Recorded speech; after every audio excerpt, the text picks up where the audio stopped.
થઈ ગયો ચાલો ચાલો બસ બસ એ મારા કૃષ્ણ જગન્નાથ હમણાં વચ્ચે ચાબા નહીં આપતા કોઈ હા હા ના ના પપ્પાને એવું લાગે કે આપણે ચા અરે બીજા મંદિરે નેક્સ્ટ તું ઘરેથી કાલે લેતા આવીશ મારા મંદિરે અરે રામ રામ રામ રામ બીજું ચાલુ કરી નાખ્યો હશે તમે ના તમારી ના જોતું. ના મેં કીધું લગીન આવી જાવ બીજું ની આસર ના આસુલ મારી પાસે મંગાવ્યું કોમલભાઈ એ લેટ છે. ચલો આપણે નસીબમાં લખીએ ના બસ આપણે આપણા ઘરે જે પરમાત્મા પધાર્યા અરે દયા નિધાન બોલો કૃષ્ણ કનૈયા લાલ કી જય श्रीमद् भागवतम महापुराण की जय श्रीमद् वेद व्यास जी की जय हो गणपति गजानन महाराज की जय આપણે ભાગ્યશાળી છીએ કે આપણા ઘરની અંદર ભાગવતમ થાય છે એટલે આપણે બહુ બહુ કહેવાય ને કે કોટી જન્મ એટલે કોટી એટલે કરોડો જન્મનું આપણું પુણ્ય એકત્રિત થાય ને ત્યારે શ્રીમદ્ ભાગવતમ આપણા ત્યાં થાય કોઈ પૂર્વજમાં હા કોઈ વ્યાસ ગાદી હશે આપણા હા હશે હશે હશે બેટા તો નહીંતર આ વસ્તુ સુલભ નહીં. સુલભ નથી મેં આજે જ સાંભળ્યું જે ભાગવત પુરાણ એમ નથી મળતું. તમારો કરોડો કે સો કોટી પુણ્ય તમારા ઉદય થાય પરમાત્માનો આશીષ તમારા પર થાય તો તમે ભાગવત પુરાણ વાંચી શકો. એ ક્યાં પોતે પરમાત્મા છે. સ્વયં વાંગમય સ્વરૂપમાં પરમાત્મા અને આપણે તો ધાર્યું બી નથી. નહીં નહીં તો 3 વર્ષથી મહાભારત આપણે વાંચી રહ્યા છે. પછી ચેતન્ય ચેતન વાંચ્યું અચાનક આપણે વાત કરી કે આ વખત ભાગવતમ વાંચી. પ્રભુએ જ અંતરાત્માથી કર્યું કે આ વખત તમે ભાગવતમ વાંચો. લીલા પ્રભુ કહે છે કે બહુ તમે પાણીમાં હોય ને બહુ આંધીને તોફાન હમણાં જે રીતે ચાલી રહ્યું છે એ રીતે ચાલતું હોય અને તમારી પાસે 3 પુરાણ હોય એક તો પેલા ભગવદ્ ગીતા પછી ભાગવતમ ને ચૈતન્ય ચરિતામૃત તો ચાલતા ચાલતા આગળ તમે ડૂબતા હોય તો પેલા ભગવદ્ ગીતા ડૂબાવી દો કે એની પછી ભાગવતમ અને એની પછી શ્રીમદ ચૈતન્ય ચરિતામૃત તો આ બધાની પર ચૈતન્ય ચરિતામૃત એટલે ભગવદ્ ગીતા શરૂઆતમાં સર એની પછી ભાગવતમ સર અને હાયર લેવલની ઓથોરિટી અને સ્ટડી એ ચૈતન્ય એમાં ભગવાનની સ્વયં ભગવાને ભક્ત અવતાર ધારણ કરીને રાધાની માતાનો ભાવ લઈને એમણે શરૂઆત ભક્તના તરીકે અવતર્યા અને શરૂઆત કરી ભક્તિની ભક્તિ કેવી રીતે થાય એ બતાવી તો એ હિસાબે ચૈતન્ય ચરિતામૃતના ભાગવતમ ઉપાસ બોલો કૃષ્ણ કનૈયા લાલ કી જય હા એટલે એની રીત ના થાય ના ના વગર વગર હા હા વગર ચાલો થોડું કીર્તનથી શરૂઆત કરો. હા કૃષ્ણ હાલમાં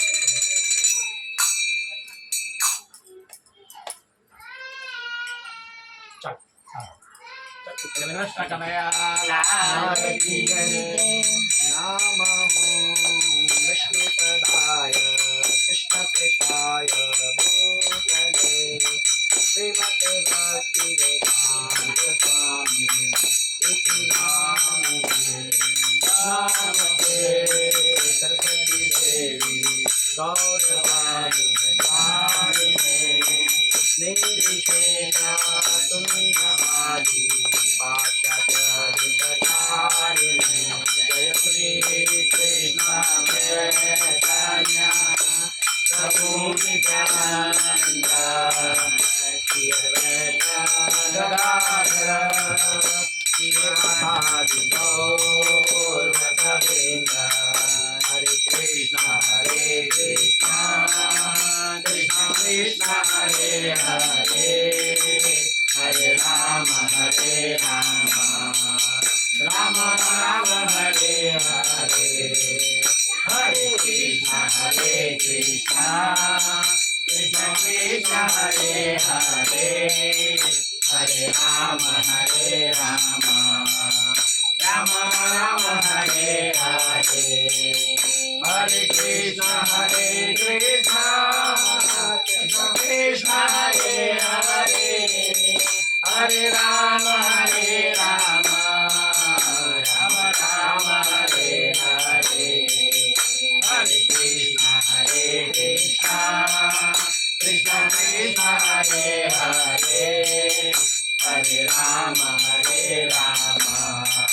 राम राम हरे हरे जय राधा माधव कुंज बिहारी जय राधा माधव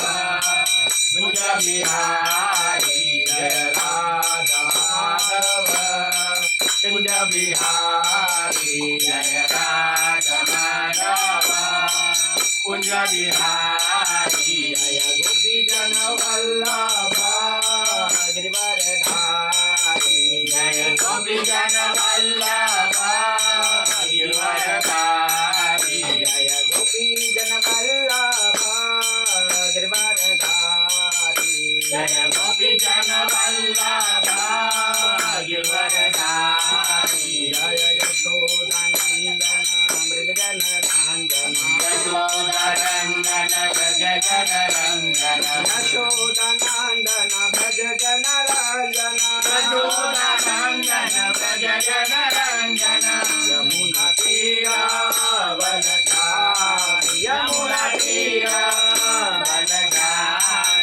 जय राधा माधव कुंज बिहारी जय राधा माधव कुंज बिहारी जय राधा माधव कुंज बिहारी जय राधा माधव कुंज बिहारी हरे कृष्णा कृष्णा कृष्णा हरे हरे हरे राम राम राम हरे हरे हरे कृष्णा कृष्णा कृष्णा हरे हरे हरे राम राम राम हरे हरे हरे कृष्णा कृष्णा कृष्णा हरे हरे हरे राम राम राम हरे हरे गौर प्रेमानंदे हरि हरि बोल। जगत गुरु शील प्रभुपाद की जय ग्रंथराज श्रीमद् भागवतम की जय બીજા કોને આરો કે वाव આવી તો ગઈ બસ રહ્યા છે એ લોકો બનાવવું જરૂર નહીં નહીં તમે નહીં આવો આ લોકો તો આ તો ચાલશે ને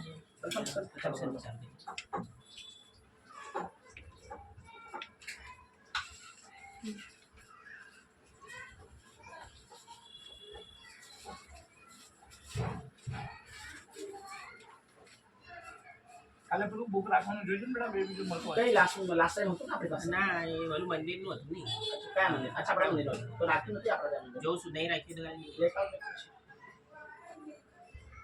આવ્યો જ નહીં જાઉં.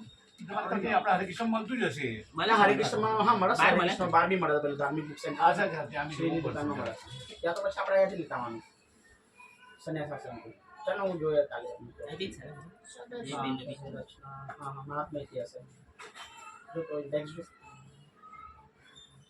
તમસ્કન 26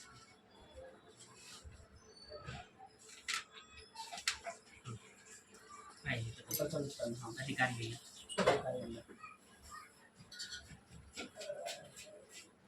કારણ કે આપણે પેલું રાખ્યા ને પુસ્તક હા. રાખ્યું, એની અંદર જરા બરાબર. હા પ્રોપર રહે હા પછી એના થોડું પકડું નાખી દેજો. હા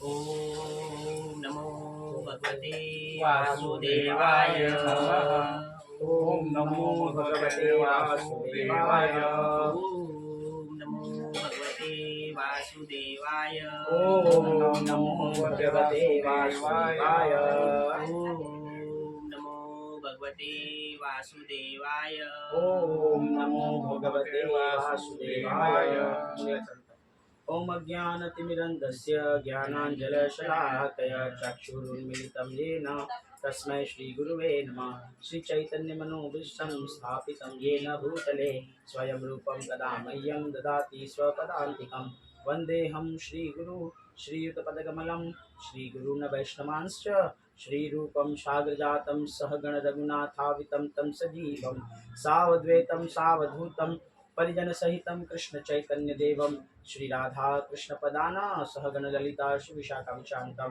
हे कृष्णा करुणा सिन्धु दीनबन्धु जगत्पते गोपेश गोपिकान्त राधाकान्त नमस्तुते तप्त काञ्चन गौरांगी राधे वृन्दावनेश्वरी वृषभानुसुते देवी प्रणमामि हरिप्रिये वाञ्छाकल्पतरुभ्यश्च कृपा सिन्धुभ्येव च पतितनां पावनेभ्यो वैष्णवेभ्यो नमो नमः जय श्री कृष्ण चैतन्य प्रभु नित्यानंद श्री अद्वैत गदाधर शिवासादि गौरभक्त नमो महावदन्याय कृष्ण प्रेम प्रदायते कृष्णाय कृष्ण चैतन्य नामने गौर विषे नमः नमो ब्राह्मण देवाय गौ ब्राह्मण हिताय च जगदिताय कृष्णाय गोविंदाय नमो नमः कृष्णाय वासुदेवाय हरे परमात्मने प्रणतक्लेशनाशाय गोविन्दाय नमो नमः।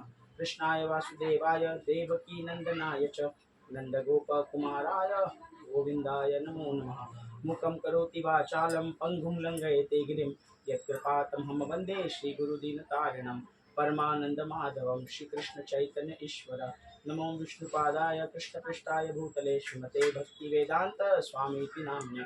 नमस्ते सरस्वती देवी गौरवाणी प्रचारिणे निर्विशेष शून्यवादी पाश्चात्यदेशतारिणे। जय श्री कृष्ण चैतन्य प्रभु नित्यानंद श्री अद्वैत गदाधर शिवासादि गौरभक्तवृंद। हरे कृष्णा कृष्ण कृष्ण कृष्ण हरे हरे हरे राम राम राम हरे हरे। श्रीमद्भागवतम महापुराण की जय। श्रीमद् वेद व्यास जी की जय। गणपति के जन्म महाराज की जय हो जय हो की जय हो। धर्मदास साहेब की जय। दस की जय। हरे कृष्ण। हरे कृष्ण। जय श्री राम। પ્રથમ સ્કંદ અધિકાર લીલા. શ્રીમદ ભાગવતનો પ્રથમ સ્કંદ અધિકાર લીલાનો છે. આ સ્કંદ ભગવાનનો જમણો ચરણકમળ કહેવાય છે. આ સ્કંદમાં 19 અધ્યાયનો સમાવેશ થાય છે. તેમાં કુલ 810 શ્લોક લીધેલ છે. અધ્યાય 1 અને 2ના સૌનકના 6 પ્રશ્નોનો ઉત્તર આપવામાં આવ્યા છે. અધ્યાય 3માં ભગવાનના 24 અવતારોની કથા ટૂંકમાં આલેખી છે.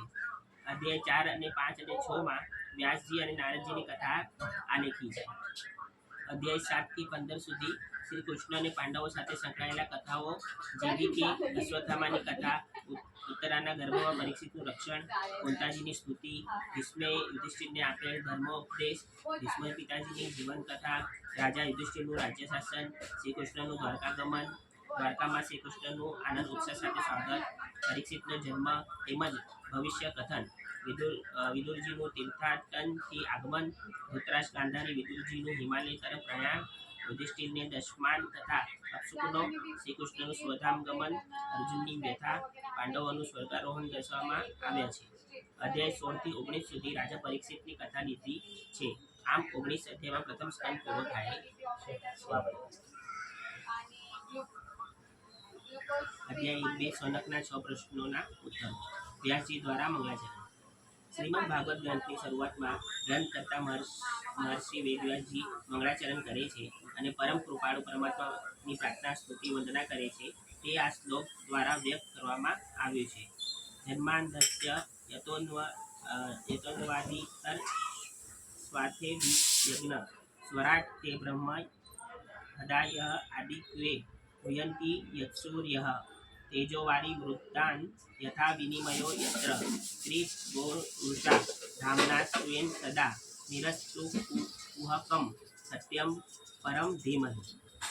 જે પરમાત્માથી આ જગતની ઉત્પત્તિ, સ્થિતિ અને પ્રલય થાય છે, જે માટી ઘડામાં કારણ રૂપે વ્યાપેલી છે, સુવર્ણ જેમ કંકણ કુંડળ વગેરેમાં કારણરૂપ વ્યાપેલું છે, તેમ આકાશાદી કાર્યોમાં તે કારણ રૂપે વ્યાપેલા છે. તેવા પરમાત્માનું અમે ધ્યાન ધરીએ છીએ. જેમ સૂર્યના કિરણોમાં મૃગજળ દેખાય છે, તેમ સ્થિર પાણીમાં કાચનો ભાસ થાય છે અથવા કાચમાં જળનો ભાસ થાય છે, પણ તે કોઈ સત્ય નથી. તે પ્રમાણે તેણે રચેલી સત્વ રજત તમસ ગુણોની સૃષ્ટિ મિથ્ય હોવા છતાં સત્ય જેવી દેખાય છે. તેવા પરમ સત્ય સ્વરૂપ પરમાત્માનું અમે ધ્યાન કરીએ. વ્યાસજીના મુખમાંથી નીકળેલી વાણી રૂપે સરસ્વતી દેવીનું સ્વરૂપ ખૂબ સુંદર અને પ્રતિભાવત લાગે છે. હૃદયમાંથી નીકળતા ભાવોનું વર્ણન યથાર્થ થયું છે. પ્રથમ પરમ પરમાત્માનું સ્મરણ કરીએ તો જ આપણું કાર્ય મંગલમય બને. જે સર્વ રીતે મંગલ હોય તેનું સ્મરણ કરવું, સર્વ કોઈનું મંગલ ઈચ્છવું, તેનું નામ મંગલાચરણ. ભાગવતમાં 3 જગ્યાએ મંગલાચરણ આવે છે. અહીં પહેલા સ્કંદની શરૂઆતમાં વ્યાસજીનું, બીજા સ્કંદમાં સુખદેવજીનું અને ત્રીજું ગ્રંથ સમાપ્તિમાં સુત પુરાણીજીનું મંગલાચરણ આવે છે. આ મંગલાચરણનું સવાર સાંજ પવિત્ર થઈને જે પાઠ કરે તે સંસારમાંથી મુક્ત થાય છે. હરે કૃષ્ણ. હરે બોલ હરે બોલ. કોઈનું આપણે સારું વિચારવું એટલે મંગલાચરણ કીધું. નૈમિષારણ્યમાં શ્રીમદ ભાગવતનો પ્રારંભ. નૈમિષારણ્ય નામની શ્રી વિષ્ણુ ક્ષેત્રમાં સૌનકાદિ ઋષિઓ સ્વર્ગ લોકોને પ્રાપ્ત કરવા 1000 વર્ષો સુધી ચાલે તેવો મોટો યજ્ઞ કરી રહ્યા હતા. એક દિવસ ત્યાં સુત પુરાણીજી આવી ચડ્યા. મુનિઓને અગ્નિહોમ પૂર્ણ કર્યા બાદ સુતજીએ પૂછ્યું, હે નિર્દોષ સુતજી, તમે ઇતિહાસો સહિત પુરાણો તથા ધર્મશાસ્ત્રનું અધ્યયન કર્યું છે. એટલું જ નહીં પણ તે સર્વોના તમે વ્યાખ્યાનો પણ કર્યા છે. વિદ્વાનોમાં શ્રેષ્ઠ ભગવાન વેદવ્યાસજી જે જાણે છે અને સગુણ નિર્ગુણ બ્રહ્મને જાણનારા તમે તે જ્ઞાન અમને સમજાવો. હે આયુષ્યમાન, બધા શાસ્ત્રો, પુરાણો અને ગુરુજનોનો ઉપદેશોમાં આપની દ્રષ્ટિએ જીવોનું પરમ કલ્યાણ કરનારું સાધન કયું છે તે કૃપા કરી અમને જણાવો. સઘળા શાસ્ત્રોનો અભ્યાસ કરવા જેટલી શક્તિ અને સગવડ આ યુગમાં મનુષ્યોને નથી, માટે તમે સાર હોય તે બુદ્ધિ તારવી કાઢી અમને કહો, જેથી અમારી બુદ્ધિ નિર્મળ થાય. હે ભક્તવત્સલ, ભગવાનને પ્રાણીઓની રક્ષા કરવા માટે વાસુદેવને ત્યાં અવતાર ધારણ કર્યો હતો, તો તેનું વર્ણન સાંભળવા અમે ઈચ્છા કરીએ છીએ, તો તે જણાવો. ગંગાજળનું અનેક દિવસ સેવન કરીએ તો જ તે પવિત્ર કરે છે, જ્યારે ભગવાનના ભક્તોના દર્શન માત્રથી જ પવિત્ર થાય છે. નારદજી અને મુનિઓએ ભગવાનની લીલાનો ઉદાર કર્મો ગાયા છે, તે ઉત્તમ લીલા અને યશની કથા પણ અમને કહો. જે બુદ્ધિમાન સુતજી પોતાના માયા વડે સ્વેચ્છાથી લીલાઓ કરતા પરમેશ્વર શ્રી હરિ પવિત્ર અવતાર કથાઓ પણ અમને કહી સંભળાવો. ભગવાન વિષ્ણુએ માયાથી મનુષ્યને અવતાર ધારણ કર્યો હતો અને તેમણે પોતાના બ્રહ્મ સ્વરૂપને છુપાવી બલરામની સાથે મનુષ્યોથી ન બની શકે તેવા પરાક્રમો કર્યા છે. તેથી કથાઓ પણ અમને વિસ્તારથી જણાવો. કલયુગને આવ્યો જાણી અમે ભગવાનના ક્ષેત્રમાં લાંબા સમયે યજ્ઞ સંકલ્પ કરી બેઠા છીએ. તેથી શ્રી હરિની કથાઓ સાંભળવા અમે ઘણા આતુર છે. બ્રાહ્મણો તથા વેદના શરણ રૂપ અમે ધર્મરક્ષક યોગેશ્વર શ્રી કૃષ્ણ હમણાં નિર્ધામમાં પધાર્યા છે. તો હવે તમે ધર્મ કોને શરણે ગયો તે કહો. ધ્રુવી યોગેશ્વર કૃષ્ણે બ્રહ્મહે ધર્મ વર્ણમી સ્વાકાષ્ઠામધુ નાપે તે ધર્મ કંક્ષરણ ગત. એટલું મારું બતાવ્યું. ગંગા ઘડી કરી આપણે સેવન કરીએ ગંગાનું તો પવિત્ર થવાય. ખાલી ભક્તોનું દર્શન અને સત્સંગ માત્રથી આપણે પવિત્ર થઈ જઈએ. કહેવાય ને કે ગંગામાં સ્નાન કરવું એટલે 3.5 કરોડ તીર્થોનું ફળ આપણને પ્રદાન થાય. ગંગામાં સ્નાન કરવા ખાલી ગંગાના કિનારે આપણે ઉભા રહીએ અને ખાલી સંકલ્પ જ કરીએ કે મને હું ખાલી સ્નાન કરવાનું આચમન કરીએ તો આપણા 100 કરોડના જન્મના પાપ નષ્ટ થઈ જાય છે. તો વિચાર કરો કે આપણે જઈને ગંગામાં ડૂબકી લગાડીએ તો આપણે કેટલા આપણે પવિત્ર થઈ જઈએ એમ. કારણ કે ગંગાજીએ બી કીધું કે બધા પાપી લોકો આવશે, મારામાં પાપ છોડીને જશે, તો પછી મારા પાપમાંથી કોની મુક્તિ થશે? મારી પાપની મુક્તિ કેવી રીતે થશે? તો કે ભગવાનના શુદ્ધ ભક્ત છે. શુદ્ધ ભક્ત એટલે યુધિષ્ઠિર મહારાજ. એવું નહીં આપણે કૃષ્ણ પ્રભુ કહે છે કે આપણે એવું નહીં વિચારતું કે શુદ્ધ ભક્ત એટલે આપણે નહીં. શુદ્ધ ભક્ત એટલે યુધિષ્ઠિર મહારાજ છે, અંબરીશ મહારાજ છે, એની પછી ભગવાન વેદવ્યાસજી છે, વિદુરજી છે. આ બધાની કેટેગરી શુદ્ધ ભક્તમાં થાય છે. તો આવા શુદ્ધ ભક્તો ભગવાન એમાં ગંગામાં સ્નાન કરશે તો ગંગાનું પાપ એમાંથી નષ્ટ થશે એમ. તો કારણ કે કુંડલ કૃષ્ણ પ્રભુ કહે છે આપણે હરિદ્વારની ટિકિટ બુકિંગ કરી હોય અહીંયાથી અને ગંગા માતાને ખબર પડે તો ગંગા માતા કે આ ભાઈ ટિકિટ બુકિંગ કરી દીધી છે એટલે આવું આવશે નાવા માટે અમારી પાસે એમ. પરંતુ એ નહીં, શુદ્ધ ભક્ત એટલે આ ભગવાનના શુદ્ધ ભક્ત. તો આ બધા શુદ્ધ ભક્તોના દર્શન માત્રથી કે આપણને પવિત્ર ગંગાનું સ્નાન કરવાનું આપણને મહત્વ છે. તો આ બધું મહત્વ છે સ્નાનનું, ગંગાજીનું.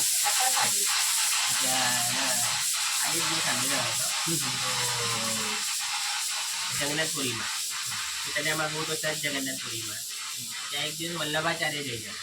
આ બે એક જ યુગના દેવ મહાઅવતાર. આ બી મહાપ્રભુ વલ્લભાચાર્ય, ચૈતન્યમાં બી મહાપ્રભુ. ત્યાં મુલાકાત થાય છે, મહાપ્રભુજીને બિહાડે છે. કે છે તમે આવ્યા છો તો કાંઈ થોડું સત્સંગ આપણે કે થોડું અમને દર્શાવો. મહાપ્રભુજીને કહે છે કોણ? ચૈતન્ય મહાપ્રભુ. થોડું આ લોકો એ વખતે કેવું, આ લોકો મોટા મોટા લેક્ચર નતા આપતા. થોડું એક સેન્ટેન્સનું જો હોય પણ એ બહુ મોટું ગણાતું હતું. એના પર આપણે સાક્ષાત 9 દિવસ સુધી કથા કરી શકીએ. તો ત્યારે વલ્લભાજી કીધું, વલ્લભાચાર્યએ કે ગાય હોય છે બરાબર છે, ને સોરી ભેંસ રહી છે શિંગડાવાળી બરાબર, એની ઉપર 2 સિંગ રહી છે અને એની ઉપર એક રાયનો દાણો. એ કેટલું ક્ષણિક રહી? અમુક ક્ષણ જ રહે. એકદમ એક ક્ષણ બી પકડો કે તો પડી જ જવાનું. જો એટલું બી તમે સત્સંગનો લાભ લીધો હોય તો બી કે છે તમારી મુક્તિ થઈ. એટલો મહત્વ કારણ કે આજે આપણે સત્સંગ કરી રહ્યા છે, અહીંયા શરૂઆત કરી રહ્યા હતા, તો ત્યાં સાક્ષાત ભગવાન પોતે આવીને બિરાજમાન થયા છે અને શ્રવણ કરે છે. પોતે ભગવાન પણ શ્રવણ કરે છે. ભગવાનની કથાઓથી ભગવાન અલિપ્ત નથી, કારણ કે બધાના સાકેત લઈ ગયા ભગવાન રામજી, તો હનુમાનજી કે છે ત્યાં તમારી કથા જ નહીં હશે તો મતલબ જ નથી. એની કરતાં અહીંયા પૃથ્વીલોકમાં મને રહેવા દો, હું તમારા એવરીડે કથાનું શ્રવણ કરી શકીશ, તમારી લીલાનું હું પાન કરી શકીશ. એટલે પછી એ ગયા જ નથી ભગવાનની સાથે, આ પૃથ્વીલોકમાં જ અહીંયા છે હનુમાનજી. જે જગ્યાએ રામકથા થાય છે તો બધાથી શરૂઆતમાં એ આવે છે અને બધાથી એન્ડિંગમાં સ્વયં હનુમાનજી આવે છે. પછી વલ્લભાચાર્ય કિસ્સામાં તમે બોલો મહાપ્રભુ ચૈતન્ય મહાપ્રભુ, તો કે છે એ તમે સાચી વાત કરી કે છે એટલું ક્ષણ એ સત્સંગમાં નથી રહેતો ચૈતન્ય મહાપ્રભુ તો કે છે એનામાં પાપ એનામાં આવી જાય. તમે એક ક્ષણ બી સત્સંગથી દૂર થયા એટલે પાપ તમારામાં રહેશે. એટલે કહેવાય કે સત્સંગ ભક્તોનો સંગ આપણું કરવું જ જોઈએ આ જીવન. આ કળિયુગ તો બેઠો જ છે રાહ જોઈને. આ ક્યારે થોડોક છોટા આધ્યાત્મિક માં ન હોય. એટલે મહાપ્રભુ ચૈતન્ય મહાપ્રભુ કહે છે ને કે સાધુ સંગ સર્વશાસ્ત્ર કહે, બધા જ શાસ્ત્ર કહે છે કે સાધુ સંગ કરો, લઘુ માત્ર સાધુ સંગ સર્વ સિદ્ધિ હોય. એક ક્ષણ પણ આપણે અગર ભગવાન સાધુઓનો સંગ કરશો ને તો આપણને જીવનની બધી સાહેબે બી કીધું એક ઘડી આધી મેં કરી થોડું એક ક્ષણ બી આપણે જો આપી દીધું આધ્યાત્મિક તો આપણે પેલો પાડે આવી વસ્તુ. આ તો કેવું જેના મને તો ખબર હોય એ જ જાણી શકે, કેમ કે હિરલાના એના તો કોઈ જોહરો એ જ જાણી શકે. બાકી તો બધા અને કહેવાય છે ને કે આજે ભાગવતનું આમંત્રણ છે આપણે નહીં રાખ્યું. આપણે જે 4-5 જણ જે બેઠા છે એમનું ભાગવતનું આમંત્રણ છે કે તમે સાંભળો. એટલે આજે આપણે બહુ ભાગ્યશાળી માનવું જોઈએ. કહેવાય બાપે વચ્ચે જ કીધું કે કથાની ડેટ તો કેટલી પહેલા બોલાઈ જાય છે, પણ કેસ બધા જ નહીં આવી હતા. તમે જેટલા બેઠા છે ને કે મારું નહીં માનસનું કે તમને આગમન છે, આમંત્રણ છે, અને આ લખેલું છે કે તમે જ સાંભળશો, આ બીજો કોઈ શ્રવણ નહીં કરી છે. સુજી દ્વારા સુખદેવજીનું મંગલાચરણ. વ્યાસ ઉવાચ ઇતિ સંપ્રશ્ન સહસ્રો વિપ્રાણારો મહર્ષિ પ્રતિપૂજ્ય વચ્ચસ્તેષાં પ્રવક્તોપચક્રમે. સુજીએ કહ્યું, પ્રાણી માત્રના હૃદયમાં યોગ બળથી વસેલા શ્રી સુખદેવ મુનિને હું નમસ્કાર કરું. જેઓ ઉપનયન સંસ્કાર માટે આચાર્ય પાસે ગયા ન હતા, તેઓ તે નાનપણમાં જ સંન્યાસ લઈ વનમાં જતા હતા. ત્યારે પુત્ર વિરહથી વ્યાકુળ થયેલા વેદવ્યાસજીએ જ્યારે પુત્રની બૂમો પાડી ત્યારે વૃક્ષોએ સુખદેવજી સ્વરૂપે પ્રત્યુત્તર આપ્યો હતો. વળી જેમણે સંસારના રૂપી ગાઢ અંધકારને પાર કરવા ઈચ્છતા સંસારી પ્રાણીઓને પોતાની કૃપા વડે પોતાના અસાધારણ પ્રભાવવાળું સમગ્ર વેદોના સારરૂપ અને આત્મા તત્વને સાક્ષાત પ્રગટ કરનારું શ્રીમદ ભાગવતમ નામનું અદ્વિતીય મુક્ત પુરાણ કહ્યું હતું. તે મુનિઓના શ્રી ગુરુ વ્યાસપુત્ર સુખદેવજીને હું શરણે જાઉં છું. ભગવાન નારાયણને દેવી સરસ્વતી તથા વ્યાસજીને નમસ્કાર કરી સંસારનો જય કરનાર ગ્રંથનો હું આરંભ કરું છું. બોલો ભગવાન પુરાણ. હે મુનિઓ, મનુષ્ય માટે સર્વશ્રેષ્ઠ ધર્મ એ જ છે કે જેના વડે ભગવાન શ્રી કૃષ્ણના નિષ્કામ ભક્તિ પ્રગટે. એવી ભક્તિ કદી ઘટતી કે નાશ પામતી નથી. એવી ભક્તિથી હૃદય આનંદરૂપ પરમાત્માનો અનુભવ કરીને ધન્ય બની જાય. ભક્તિ અડગ શ્રદ્ધાપૂર્વકની અને કોઈ પણ ફળની ઈચ્છા રહિત હોવી જોઈએ. આવો ભક્તિ યોગ કરનાર મનુષ્ય અંતરાત્મા આનંદ પામે છે.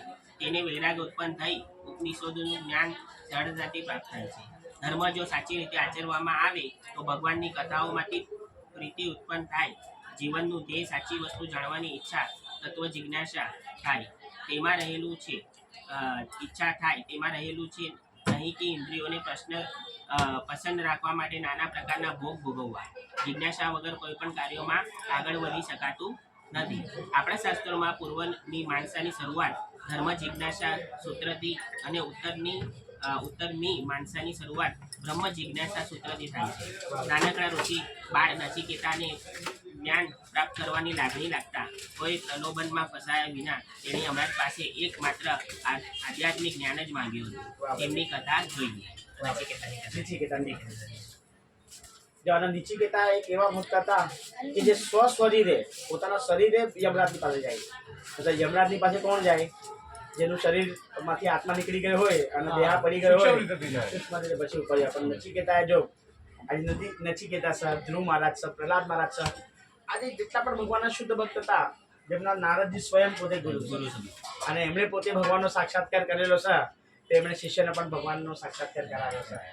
તો આ બધા શુદ્ધ ભક્તથી આપણે શીખવા જેવું છે કાકા, કે એમણે આધ્યાત્મિક ભક્તિ જ માંગી. જો આમાં બી કીધું કે ભગવાનની ભક્તિ માંગો. અને કહેવાય છે ને કે હા, કુંડલ લાલસા કૃષ્ણ નહીં રાખવાની. કુંડલ કૃષ્ણ પ્રભુ કહે છે કે બે પ્રકારના ભિખારી છે. એક ભિખારી અંદર 56 ભોગ લઈને ગયો છે, યા તો મીઠાઈ પ્રસાદ લઈ ગયો છે અને ભગવાનની પાસે કામના કરી રહ્યો છે કે ભગવાન આ 1000-1500 નો લાડુનો પ્રસાદ તને ચડાવું છું, મારું કામ. પણ મારું જે કામ બાકી છે અને મારા જે વસ્તુ બાકી છે એ તમે પૂરા કરજો. અને એક ભિખારી બહાર છે, એ ભગવાનની દ્વારમાં જે જઈ રહ્યા છે એની પાસે માંગણી કરી દો. તો આ બંને ભિખારી છે કુંડલ કૃષ્ણ પ્રભુ છે. અને નિષ્કામ ભક્તિ હોવી જોઈએ. ભગવાનની પાસે કઈ મત માંગો, ભગવાન બધું જાણશે કાકા. આપણા હૃદયમાં ભગવાન બિરાજમાન છે, ભગવાન બધી જ વસ્તુને જાણશે, પરંતુ આપણે એક લિસ્ટિંગ લઈને જઈએ છીએ કે ભગવાન મારું આ નથી થયું, ભગવાન મારું આ નથી થયું. તો પછી આ રજોગુણ તમોગુણની ભક્તિ થઈ જાય. એ સાત્વિક ભક્તિમાં ના આવે એમ. જ્યારે ભગવાનના શુદ્ધ ભક્તની આપણે ચર્ચા વિચારણા કરી રહ્યા છે અને એમનો એક ક્ષણ બી અગર આપણા જીવનમાં આવી ગયો, એક ગુણ બી આવી ગયો ને, તો આપણો બેડો પાર થઈ જશે. જેવી રીતે આપણું નાનું ઉદાહરણ લઈએ આપણે યુધિષ્ઠિરનું. આપણે દુર્યોધનનું. દુર્યોધને જ્યારે સેના માંગી લીધી, હા બરાબર ને? હા હા અને ત્યારે પોતે અર્જુને ખાલી પોતે પરમાત્માને માંગી. અને એ યુદ્ધ વિજય પામી ગયો. હા. પરમાત્માને માંગી લીધા ને અમે છોકરી મમ્મા નહીં કીધા કે ગાંડા તું હું માંગુ. એ ડાયરેક્ટ કૃષ્ણને માંગવા જતો તો તું સેના માંગી ના. આજે સુભદ્રાના લગ્ન એટલે માટે તો ભગવાને દુર્યોધનની સાથે ન થવા દીધા, કારણ કે ભગવાનને જાણ હતી કે દુર્યોધનની સાથે એક વખત લગ્ન થઈ ગયા. કારણ કે બલરામ ભગવાન તો બહુ આગ્રહ કરતા હતા, માતા પિતાને વાત બી કરી હતી વસુદેવજીને દેવકીના, કે નહીં મારો શિષ્ય છે દુર્યોધન અને એનાથી સારો વર આપણને કોણ મળશે કે છે. પછી કુરુવંશનો યુવરાજ છે કે સર, તો આપણે સુભદ્રાના લગ્ન દુર્યોધનની સાથે કર્યા. ભગવાનને જાણ હતી, કારણ કે લીલાધારી છે. ભવિષ્યમાં મહાભારત જેવું યુદ્ધ થશે, અગર સુભદ્રા દુર્યોધનના પાણી હશે તો મારે એના પક્ષથી લડાઈ કરવી પડશે બેનના કારણે. એટલે માટે બધી ભગવાને લીલા કરી અને ભગવાને સુભદ્રાને જ હરણ કરાવી દીધું અર્જુનની હાથે એમ. અને કહેવાય ને કે એક વખત ભગવાનને જ માંગી લીધા ને કાકા, પછી આપણને કોઈ વસ્તુની માંગણી રહેતી નથી. કારણ કે એ બધું પૂરું કરશે આપણું. પણ એક વિશ્વાસ આપણને હોવો જોઈએ કે નહીં, એના ચરણને પકડીને રાખીશું ને તો ઓટોમેટિકલી બધી વસ્તુની એને જાણશે અને એ બધું જ પૂરું કરશે આપણું. પણ વિશ્વાસ હોવો જોઈએ. વિશ્વાસ હોવો બસ જોઈએ. હરિનામ લો, ભગવાનનું ભજન કરો અને શ્રવણ કરો. આ જ મહત્વનું છે. સાચું સાહેબ સાહેબ. નચિકેતાની કથા. કઠોપનિષદમાં નચિકેતાની કથા છે. કઠોપનિષદ છે એમાં કઠોપનિષદમાં નચિકેતાની કથા છે. નચિકેતા ઉદાલક ઋષિનો પુત્ર હતો. એકવાર આ ઋષિએ યજ્ઞ કરી દાન કરવા માંડ્યું. તેણે દાનમાં દોબડી અને ઘરડી ગાયો આપવા માંડી. પોતાના પિતાની આવી લોકમુક્તિ જોઈ નચિકેતાને ઘણું દુઃખ થયું. તેણે પિતાને પૂછ્યું, હે પિતાજી, તમે મને કોને આપો છો? આપણે સ્વામીઓ નથી કીધી હા મૃત્યુ વિશે જે નચિકેતાનો સંવાદ છે આપણે જ્યારે હા. એ કથા છે. બરાબર. બરાબર. બેસ ને બેટા. આ તો શું તો ના પાડસ. પુત્ર એ પિતાનું ધન ગણાય છે. વાહ ભાઈ, વાહ. આપણે ઉદાલક ઋષિ હતા.